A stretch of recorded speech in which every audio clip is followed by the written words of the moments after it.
इस रोमांचक कहानी की शुरुआत होती है मिलिट्री के एक ऐसे सीक्रेट ग्रुप को दिखाते हुए जिनके पास एडवांस टेक्नोलॉजीज की भरमार मौजूद थी।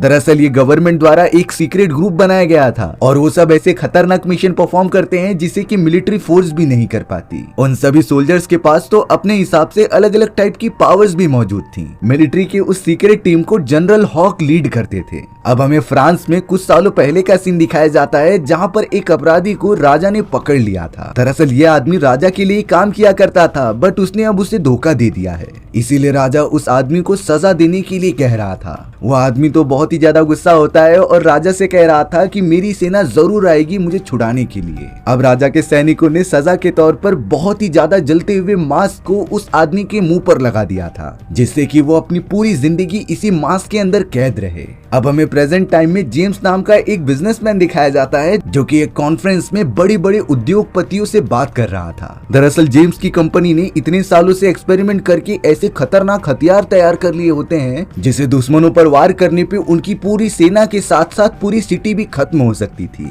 जेम्स की कंपनी इसी तरीके से ही मिलिट्री के लिए काफी एडवांस वेपन्स तैयार करती थी। अब उस कॉन्फ्रेंस में जनरल हॉक भी मौजूद होते हैं जिन्हें की जेम्स के ये एक्सपेरिमेंट काफी ज्यादा पसंद आ गए थे और वो तो अपनी सरकार से कहकर सोल्जर्स के लिए ये सारे वेपन्स खरीदना भी चाहते हैं। अब हमें यहाँ ड्यूक और रिब नाम के दो सोल्जर्स दिखाए जाते हैं जो जेम्स की फैक्ट्री में जाकर वो सारे एडवांस वेपन्स डिलीवर करने वाले थे। वो दोनों जल्द से जल्द सारे मंगवाए गए वेपन्स अपने ब्रीफ केस में रख लेते हैं और अगले ही मोमेंट में मिलिट्री की कई सारी सिक्योरिटीज अपने साथ लेकर वहाँ से चल देते हैं। उन दोनों का मिशन था कि इस वेपन को किसी गलत हाथों में लगने से बचाना और सही सलामत इसे डिलीवर करना। अब वो दोनों कुछ सोल्जर्स के हेलीकॉप्टर लेकर अपने टारगेटेड लोकेशन तक पहुंचने ही वाले होते हैं। तभी अचानक अंधेरे आसमान में अजीब तरीके का एक एयरक्राफ्ट दिखाई दिया। ड्यूक को तो इस खतरे का अंदाजा हो जाता है, बट उस एडवांस एयरक्राफ्ट के अंदर ऐसी टेक्नोलॉजीज मौजूद थी जिससे कि रडार के अंदर वो दिखाई नहीं देता और अब उस एयरक्राफ्ट ने ऐसे खतरनाक साउंड वेव्स छोड़ना स्टार्ट कर दिया जिससे कि सोल्जर्स के कई सारे हेलीकॉप्टर डिस्ट्रॉय हो जाते हैं। ये हमले इतनी ज्यादा सटीक थे कि देखते ही देखते सारे सोल्जर्स खत्म हो चुके थे। ड्यूक, रिब और उसके बचे हुए साथी वेपन्स को लेकर भागने लग जाते हैं।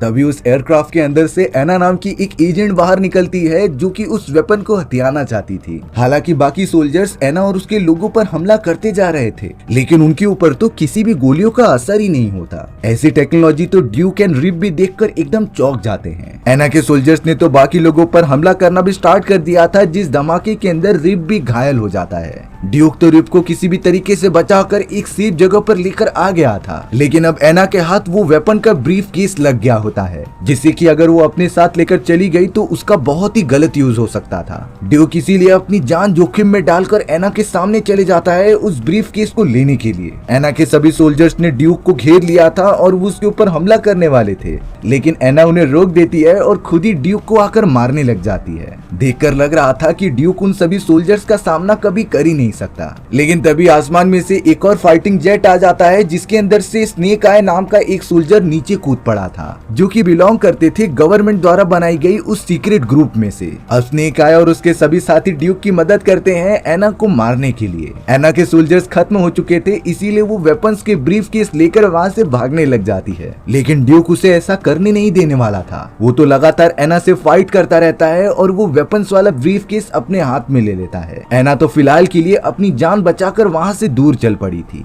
अब सारी चीजें अंडर कंट्रोल होने के बाद स्नेक आय और उसकी टीम ड्यूक से वो वेपन वाला ब्रीफ केस मांग रही थी, लेकिन ड्यूक को तो उन लोगों के बारे में बिल्कुल आइडिया नहीं था, इसीलिए वो ब्रीफ केस देता ही नहीं। तभी स्नेक आय की टीम ने जनरल हॉक की एक होलोग्राफिक इमेज खड़ी कर दी थी। इसमें जनरल हॉक ड्यूक को बता रहे थे कि अगर तुम्हें सच्चाई जाननी है तो तुम्हें हमारे साथ चलना पड़ेगा। इसीलिए अब स्नेक आय की टीम ड्यूक, रिब और बाकी बचे हुए सोल्जर्स को अपने एडवांस एयरक्राफ्ट में बिठाकर इजिप्ट की तरफ लेकर चले जाते हैं। रिब का तो वहाँ पर बड़े अच्छे से इलाज किया जा रहा था, लेकिन अभी भी दोनों ही कंफ्यूज होते हैं कि आखिर ये सारी चीजें हो क्या रही हैं। अब स्नेक आय का एयरक्राफ्ट रेगिस्तान के एकदम बीचों बीच आकर वहाँ मौजूद एक सीक्रेट बेस के अंदर चला जाता है। ये सीक्रेट बेस गवर्नमेंट द्वारा बनाया गया था जिससे कि दुश्मनों को यहाँ का पता न चल सके। जनरल हॉक भी अब ड्यूक और रिब से मिलते हैं जो उन्हें सारी बातें बता रहे थे, जहाँ सारे सोल्जर्स बहुत ही ज्यादा एडवांस टेक्नोलॉजी के साथ ट्रेनिंग लेते थे और किसी भी इम्पॉसिबल और खतरनाक मिशन को जल्द से जल्द खत्म करते थे। थे। यहाँ के सोल्जर्स को तो एडवांस टेक्नोलॉजी के साथ ट्रेनिंग दी जाती थी जिससे कि वो रूबरू हो जाएं। अब उस जगह पर जेम्स का एक वीडियो कॉल आता है जो कि एक होलोग्राफिक वीडियो थी। यहाँ ड्यूक जेम्स को बता रहा था कि भले ही वो वेपन्स की डिलीवरी करने निकले थे, लेकिन दुश्मनों को हमारी लोकेशन का पहले से ही पता चल गया था, यानी कि हमारे डिपार्टमेंट में कोई न कोई तो है जो हमें धोखा दे रहा है। जेम्स ने जब ब्रीफ केस को खोलकर अपने वेपन देखे तो वो सब सही सलामत थे। जेम्स तो ड्यूक और बाकी लोगों को समझाता है कि ऐसा कोई भी आदमी नहीं जो हमारे कंट्रोल में नहीं है, यानी कि हमें धोखा देने की बात ही नहीं हो सकती। हालांकि जेम्स की बातें सुनकर सभी लोग थोड़ा रिलैक्स हो जाते हैं, लेकिन ये किसी को नहीं पता था कि इन सारी साजिशों के पीछे जेम्स ही है। कल रात जब ड्यूक और रिप उस वेपन्स की डिलीवरी करने के लिए निकले थे तो जेम्स ने ही उनकी लोकेशन अपने लोगों को बताई थी, क्योंकि जेम्स ने गवर्नमेंट को काफी ऊंचे दामों में ये वेपन्स बेचे होते हैं और वो चाहता था कि वेपन्स को बेचने के बाद मैं फिर से उसे चुरा लूं और अपने फायदे के लिए यूज करूं। ताज्जुब की बात थी कि एना को भी जेम्स ने ही भेजा था वो वेपन चुरा कर लाने के लिए, लेकिन एक बार नाकामयाब होने के बाद जेम्स एना को फिर से एक चांस देता है कि तुम वो वेपन चुरा कर लेकर आ जाओ। इस बार जेम्स ने तो एना के साथ अपने सबसे काबिल सोल्जर को भी भेज दिया था जिसने आज तक कोई भी मिशन इनकम्प्लीट नहीं छोड़ा है। एक तरह से जेम्स इन एडवांस वेपन्स की मदद से पूरी दुनिया पर कब्जा करना चाहता था, यानी कि वो सारी गवर्नमेंट अपने हाथों में लेकर जो चाहे वो करना चाहता है। जेम्स ने तो अपने पावर और पैसों की मदद से समुद्र के अंदर एक बहुत ही बड़ा बेस बनवाया था। इस मिलिट्री बेस के अंदर जेम्स अपनी अलग अलग टेक्नोलॉजी डेवलप करता और अपनी खतरनाक सोल्जर्स की सेना तैयार करता जो उसके इशारे पर जान देने के लिए भी तैयार होते थे। जेम्स ने तो अपने सारे सोल्जर्स की बॉडी में ऐसे चेंजेस कर लिए थे कि उन्हें किसी भी तरीके का दर्द होता ही नहीं था। जैसे एग्जाम्पल के लिए एक सोल्जर के ऊपर कोबरा टेस्ट करवाया जाता है। उस सोल्जर ने तो एक खतरनाक कोबरा के सामने अपना हाथ आगे कर दिया था जिससे कि वो कोबरा तुरंत ही उसके हाथ पर काट लेता है। नॉर्मल इंसान को जब कोई अगर कोबरा काट ले तो वो कुछ ही मिनटों तक जिंदा रहता है, लेकिन उस सोल्जर को जैसे ही कोबरा काट रहा था तब उसका जहर उसके बॉडी में जाने लगा। पर सोल्जर की बॉडी में जो छोटे छोटे सेल्स होते हैं वो तो कोबरा के जहर पर ही अटैक करने लगे थे और अब धीरे धीरे करके कोबरा का सारा जहर बाहर निकल आता है, यानी कि उनके ऊपर दुनिया के सबसे खतरनाक सांप के जहर का भी कोई असर नहीं होता। अब हमें यहाँ ड्यूक को दिखाया जाता है जो कि जीआई जो के सिक्योरिटी सेंटर में बैठकर एना के बारे में पता लगवा रहा था। उनके डेटाबेस में जितनी भी इंफॉर्मेशन होती है वो उसके ऊपर रिसर्च करके एना के बारे में पता लगवा रहे थे। तभी ड्यूक ने सभी के सामने एक सीक्रेट रिवील किया कि एना उसकी पहले फियांसे थी और वो और उसका भाई कुछ समय पहले साथ में मिलिट्री ज्वाइन करना चाहते थे, लेकिन एक हादसे में उसका भाई कहीं गायब हो गया और वो आज तक मिला ही नहीं। जनरल हॉक को कहीं न कहीं समझ में आ जाता है कि इसके पीछे जरूर किसी बड़े आदमी का हाथ है जो शायद इन सारे वेपन्स को चुरा कर बहुत ही बड़ा जंग करने वाला था। पर फिलहाल के लिए जनरल हॉक ने अपने सोल्जर्स को कह दिया होता है कि तुम सब ड्यूक और रिप को अच्छी ट्रेनिंग दो जिससे कि वो हमारी टीम में शामिल हो सके। स्नेक आई ने तो उन दोनों को एक एडवांस सूट प्रोवाइड कर दिया होता है जिसकी मदद से वो बहुत ही ज्यादा स्पीड से भाग सकते थे और कई सारे ऐसे खतरनाक स्टंट्स परफॉर्म कर सकते थे जो इंसानों के लिए एकदम नामुमकिन है। और अब यहीं से ही ड्यूक और रिप की कड़ी ट्रेनिंग होना स्टार्ट हो गई थी। उन्हें तो सबसे पहले आर्टिफिशियल लोगों से लड़वाया गया था जिससे कि उनकी एमिंग स्पीड देखी जा सके। ड्यूक और रिप तो उस ट्रेनिंग में काफी अच्छा परफॉर्म भी कर रहे होते हैं। जनरल हॉक को इतना तो अंदाजा लग गया था कि ड्यूक और रिप के अंदर भी वही सारी चीजें इंक्लूडेड हैं जो एक एडवांस सोल्जर बनने की काबिलियत रखते थे। अब ट्रेनिंग खत्म करने के बाद स्नेक आए ड्यूक को फाइट के लिए चैलेंज करते हैं। ड्यूक भी इसे एक नॉर्मल चुनौती की तरह लेकर स्नेक आई से फाइट करने चला गया था, बट स्नेक आई बहुत ही ज्यादा फास्ट और फुर्तीले होते हैं जिन्होंने ड्यूक को जरा भी चांस ही नहीं दिया हमला करने का। बाद में ड्यूक को पता चला कि आज तक स्नेक आई को किसी ने हरा ही नहीं पाया है, पर फिर भी ड्यूक एक बार फिर से ट्राई करता है जिसपे लगातार चकमा देकर वार करने पर ड्यूक तो स्नेक आई को हराने में कामयाब हो चुका था। ड्यूक की इस परफॉर्मेंस से तो बाकी सारे सोल्जर्स काफी ज्यादा इम्प्रेस हो जाते हैं, इसीलिए उन्हें पानी के अंदर मौजूद एडवांस मशीन को कंट्रोल करने की ट्रेनिंग दी जा रही थी। वो दोनों इस मिशन में भी काफी अच्छा परफॉर्म करते हैं, जिसके बाद जनरल हॉक ड्यूक और रिप के सामने आकर कह रहे थे कि तुमने सारे लेवल्स पार कर लिए हैं और अब तुम दोनों ऑफिशियली हमारे टीम का हिस्सा बन सकते हो। अब हमें यहाँ दिखाया गया है कि एना अपने कुछ सोल्जर्स के साथ ड्रिलिंग मशीन की मदद से जीआई जो की सीक्रेट लेबोरेटरी के अंदर लगातार घुसते जा रहे हैं, क्योंकि एना को तो जेम्स ने मिशन दिया था कि वो कैसे भी वेपन्स को चुरा कर लेकर आ जाए। एना की टीम ने चोरी चुपके सीक्रेट बेस में घुसकर सारे सोल्जर्स को मारना भी स्टार्ट कर दिया। उनकी फाइट जनरल हॉक से भी होती है जिससे कि वो काफी ज्यादा घायल कर देते हैं और अब एना अपने सोल्जर्स के साथ सीक्रेट बेस में चली गई थी जहां वेपन्स मौजूद होते हैं। पर थोड़ी देर के अंदर अंदर जनरल हॉक को होश आ गया था और उन्होंने इमरजेंसी अलार्म बजा दिया, जिससे कि जीआई जो के सारे सोल्जर्स एकदम अलर्ट हो जाते हैं और वो तुरंत निकल पड़े थे अपने बेस को बचाने के लिए। जैसे ही उन सभी को पता चला कि एना अपने सोल्जर्स के साथ ड्रिलिंग मशीन्स का यूज करके यहाँ पहुंच चुकी है, तो उन सभी ने सबसे पहले ड्रिलिंग मशीन को डिस्ट्रॉय कर दिया। स्नेक आए तो एना के पावरफुल सोल्जर से लड़ाई करने लग जाते हैं और वहीं एना को एक फीमेल सोल्जर हैंडल करने लगी थी। जीआई जो कि फीमेल सोल्जर एना को काफी अच्छी टक्कर देती है। सारे के सारे सोल्जर्स एक साथ हमला करने के कारण एना की पावर कम हो चुकी थी, इसीलिए अब एना का साथी अपना एक सूट ओपन करता है जिसके अंदर उड़ने की एबिलिटी थी और अब वो एना को बचाकर वहां से दूर निकल गया था। दोनों तो डायरेक्टली अब जेम्स के पास पहुंचते हैं जिनके हाथ अब बहुत सारे वेपन्स लग गए थे। जेम्स अपने आदमियों को डायरेक्टली आदेश देता है कि तुम सब इन खतरनाक वेपन्स का यूज दूसरे कैपिटल्स के ऊपर करना स्टार्ट कर दो, जिससे कि हमारी सत्ता और भी ज्यादा मजबूत हो जाएगी। अब जीआई जो के सारे सोल्जर्स को इन्फॉर्मेशन कलेक्ट करने के बाद ये पता चल चुका था कि एना ने एक दूसरी शादी कर ली होती है जो कि एक बहुत ही बड़ा वैज्ञानिक था और शायद उनकी टीम उस वैज्ञानिक का यूज करने वाली थी अपनी इस मिशन के लिए। दूसरी तरफ सेम टू सेम ऐसा ही होता है। एना तो अपने हस्बैंड के पास आकर उससे अपना वेपन अनलॉक करा देती है और फिर काम खत्म होने के बाद उसे जान से मार देती है। एना के टीम के पास अब वो खतरनाक वेपन अनलॉक हो चुका था जिसे कि वो सबसे पहले पेरिस में ब्लास्ट करना चाहते थे। यहाँ ड्यूक और बाकी लोगों को इस बात की इन्फॉर्मेशन मिलने के बाद वो किसी भी तरीके से उन्हें रोकना चाहते हैं, इसीलिए जीआई जो की एक बहुत ही काबिल टीम पेरिस की तरफ निकल पड़ी थी अपने मिशन को अंजाम देने के लिए।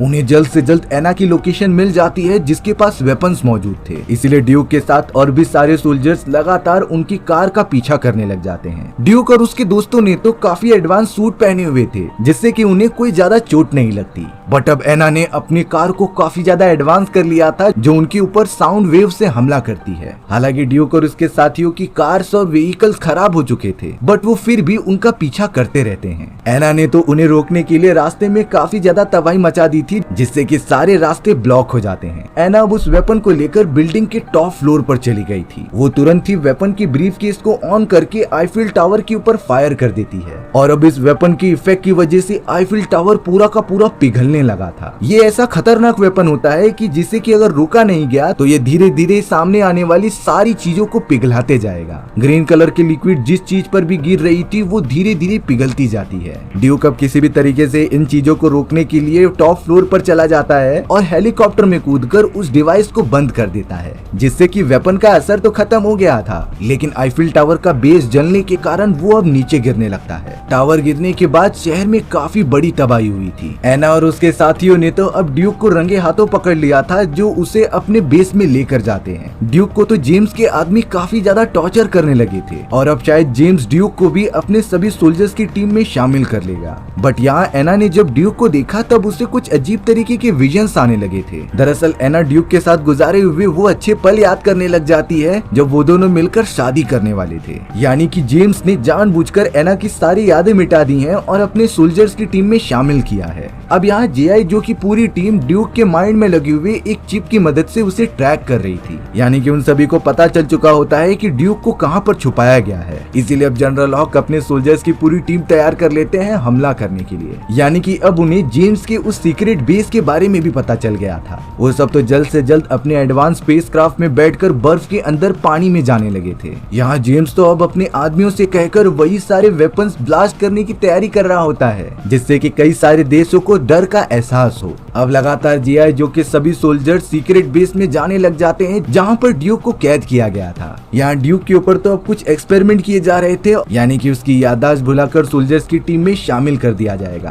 तभी एक वैज्ञानिक ड्यूक के सामने आता है। फिर बाद में ये रिवील हुआ कि ये तो उसका ही भाई है जो कि अब जेम्स के लिए काम करता था। जेम्स के सारे सैनिकों ने तो अब वो सारे मिसाइल्स लॉन्च कर दिए थे जो कि बड़े बड़े देशों पर जाकर ब्लास्ट होने वाले होते हैं, बट जीआई जो की टीम वहाँ मौजूद थी जिन्हें की सब कुछ पता चल जाता है और अब उनसे जितना भी हो रहा था वो हवा में ही उन मिसाइल्स को डिस्ट्रॉय करते जाते हैं। बट उनमें से एक मिसाइल काफी ज्यादा दूर निकल चुकी थी, इसीलिए अब रिब अकेले ही वहाँ मौजूद एक स्पेसक्राफ्ट को लेकर हवा में उड़ने लगता है।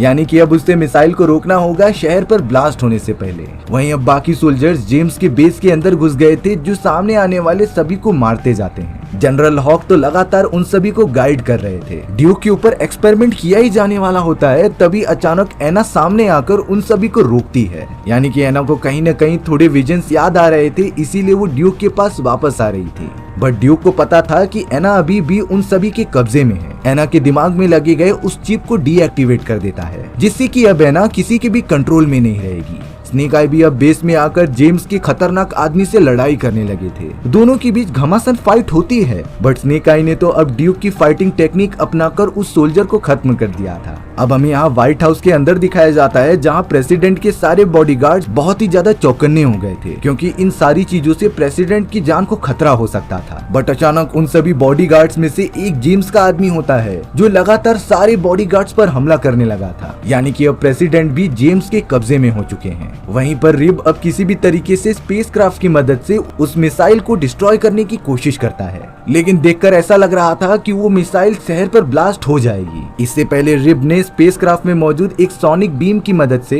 मिसाइल के ऊपर लगातार वार कर दिया था, जिससे कि वो मिसाइल तुरंत ही ब्लास्ट हो जाती है। पर उसके सारे टूटे गए पार्ट्स रिब के स्पेसक्राफ्ट पर आकर गिर गए थे और अब रिब का स्पेसक्राफ्ट पूरी तरीके से पिघलने लगा था। रिब बिल्कुल भी नहीं चाहता था कि इस वेपन का असर शहर के ऊपर कहीं भी हो, इसीलिए वो स्पेसक्राफ्ट को लेकर लगातार अंतरिक्ष की तरफ जाने लगा। रिब जल्द से जल्द अपनी प्रोटेक्शन के लिए खुद को ढक लेता है और वहां से कूदकर स्पेसक्राफ्ट को डिस्ट्रॉय करता है। यानी कि रिब ने किसी भी तरीके से उस आखिरी मिसाइल को भी डिस्ट्रॉय कर दिया। यहाँ जनरल हॉक की प्लानिंग के कारण जे.आई. जो की पूरी टीम जेम्स के उस सीक्रेट बेस को डिस्ट्रॉय कर देती है, जिसके बाद वो निकल पड़े थे अपने अगले मिशन के लिए। यानी कि जे.आई. जो की टीम ने पूरी दुनिया पर से एक बड़े खतरे को हटा दिया था। और इसी के साथ हमारी कहानी यहीं पर खत्म हो जाती है। सो व्यूअर्स, आपको ये स्टोरी कैसी लगी कमेंट सेक्शन में बताना भूलना मत। और अगर आपको मेरा एक्सप्लेनेशन 1% भी अच्छा लगा होगा ना, तो वीडियो को लाइक एंड चैनल को सब्सक्राइब जरूर कर देना। मिलते हैं इसी तरीके के मजेदार वीडियोस में, तब तक के लिए बाय बाय।